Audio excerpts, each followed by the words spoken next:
Hi, tonight I'm going to talk about moon dance. And the reason it came to me was I began to see lots of people start to medicate their moods away. Maybe there's a reason we have feelings. And the study of the moon and as it moves from sign to sign is a terrific clue to the journey of feelings because there's a method to the madness. As the moon moves from sign to sign, it pulls in very specific qualities.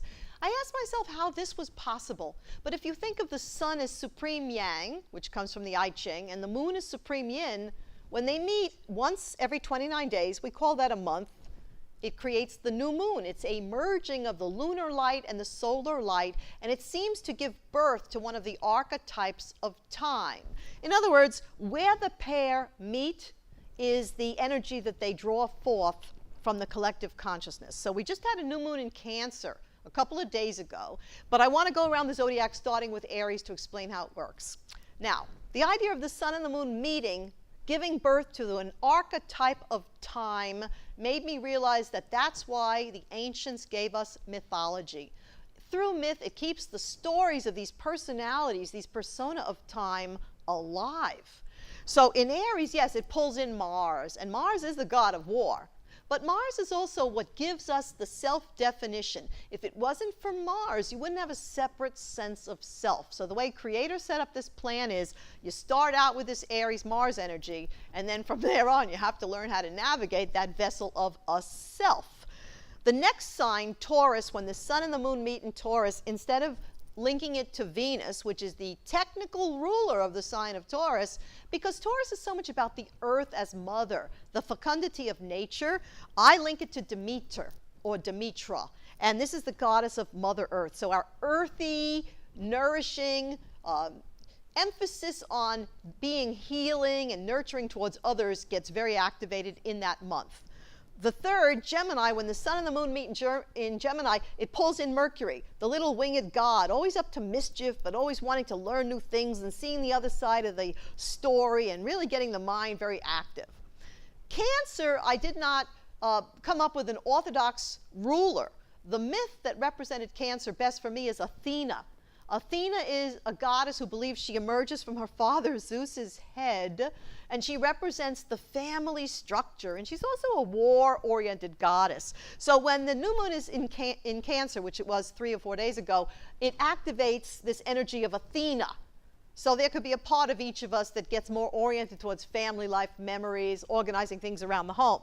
The next sign, Leo, pulls in Apollo, the god of the sun, pulling the chariot across the sky, a radiant, beautiful god of light, a golden god.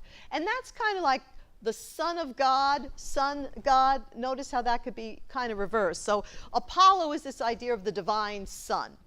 Then the next sign, Virgo, is Hestia, the virgin goddess, and she's very much the natural healer. And this brings us much more in touch with the need to heal, not just ourselves. It could be a garden, it could be an animal. The next lunation will occur in Libra, tuning partnership issues. For Libra, a sign also ruled by Venus, I gave it the rulership of Hera, also known as Juno. She's the wife of Zeus, and she teaches the whole premise of partnership and fairness and equality in a marriage. Then we go to Scorpio.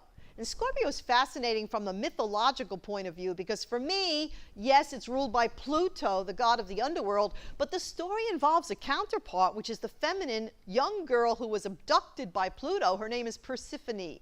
And the story of the abduction of Persephone gave the ancient Greeks and the ancient Romans their idea of the change of seasons, why there was a change of seasons. The premise is that the mother, Demetra, pleads for the loss of her daughter, Persephone. And Zeus figures, I'm not going to deal with her. But the mother shuts down nature. She shuts down the harvest cycle, Demetra, the goddess of the grain.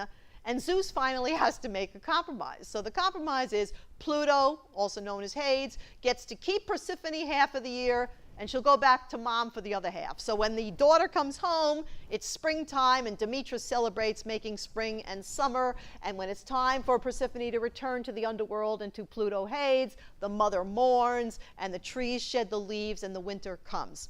So Scorpio is the sign of endings and new beginnings and transformation, and it has a lot to do with sexuality, So that's Persephone and Pluto both fit that sign mythologically. The next sign, Sagittarius, I just see half the businessman, the button-down Sagittarius. It's the sign opposite Gemini. It has the same duality. And the other half is like Pan, the god of nature, who wants to run around naked in the woods blowing on his flute. So many Sagittarians have that nature boy, nature girl side, and if you don't know them, you might only see the button-down office version. The next sign, Capricorn, the mythology is Kronos, the god that holds the hourglass that measures out the time, as Shakespeare said in Hamlet, for our anointed purposes. People that waste time, I always get antsy around that, because that's the one thing you can't negotiate. Watch the Ingmar Bergman movie, The Seventh Seal, where death rides up on the horseback and the guy knows his hour has come. So he tries to have a chess game with death to ward off his death, and Woody Allen did a spoof on that many years later. But the bottom line is Saturn Kronos represents how much time we have in the hourglass. It's our fate, and people are afraid of that. They're afraid of mortality unless they recognize they're not just a body, that they're a spirit having an experience in a body. That's why, the universe doesn't stop at Capricorn. It moves into Aquarius, which is a higher realization.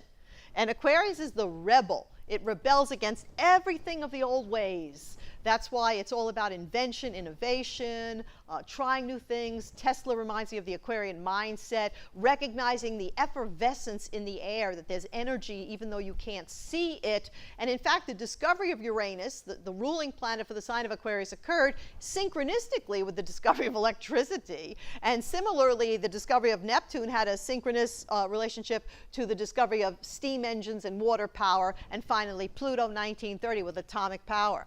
So when we move from Capricorn into Aquarius, I see Aquarius rebelling against the typical astrology, which has Uranus, a man god, as the ruler of that sign. But again, because it's rebelling and because it's opposite to Leo, the sign of the golden boy, the son of God, I see it as the divine sister, the divine daughter, the voice that's very seldom spoken for. This is a rebellion to the status quo of the old patriarchal way of doing our planet. And the last sign is Pisces. And it's interesting, but I chose Venus Aphrodite for Pisces. One of the reasons is that Pisces, again, is where the circle meets itself. That's really fusion. That is really where, a kind of meltdown of the ego and at-one-ment can take place, which can be incredibly high sensually, like a communion. And so Aphrodite is the goddess of that. There's some interesting rumors to how she got started, but some of them are rated X. Anyway, that's the circle of the zodiac, and every single month these archetypes repeat. Every single month the moon moves through all 12 of those signs. And I actually think that this idea of the moon having a direct relationship to the female menstrual cycle, and that has a lot to do with moods and the mood cycles, is to make women almost like 12 different persona, because men do tend to have a roving eye. And it could be because the sun is used to seeing the moon dance around, where the sun kind of, we really gauge our time by how long it takes our Earth to go around the sun, but we act like it's the other way around still, because for every year you live, it's one time the Earth went around that sun. Anyway, the point is that time is related to these planetary movements, and it's not just night and day. There are so many nuances to it, and if you get to see the cycle of the moon and learn about why you feel the way you feel, you'd have to graft it. You could make a dial like this, where there's an outer dial representing the 12 sun signs and an inner dial, the 12 moon signs, and you could make your own code, like 1 for Aries, 2 for Taurus, and then with the moon you could do the A, B, C, D, E. So you have 1A means sun, moon, both in Aries, and you could watch this and use a service online, astro.com, so you know where the moon is, just log it in, and see how you feel, and make a lunar journal, and watch these changes in your anima, your persona, have a rhythmic correlation. Because I think if women in particular understood that maybe every 2 days a month you're going to have a low period, you're going to feel depressed, probably when the moon is in Capricorn. But the best way to deal with the moon in Capricorn, because it is a kind of Edgar Allan Poe sign, not very merry or cheery, is get busy achieving something. Capricorn is to pull yourself up by your bootstraps. So this is kind of like cosmic medicine that's an alternative to taking antidepressant drugs, which make everybody flatline. Once people are into that sort of soporific, chemically managed mood thing, I don't think they're really feeling what they're supposed to be feeling. And you know, I think as people feel what's really going on this planet, that could have a heightened effect in bringing about the Aquarian age next level, the awakening. We'll be talking about that next. Have a good night, and may the stars be with you.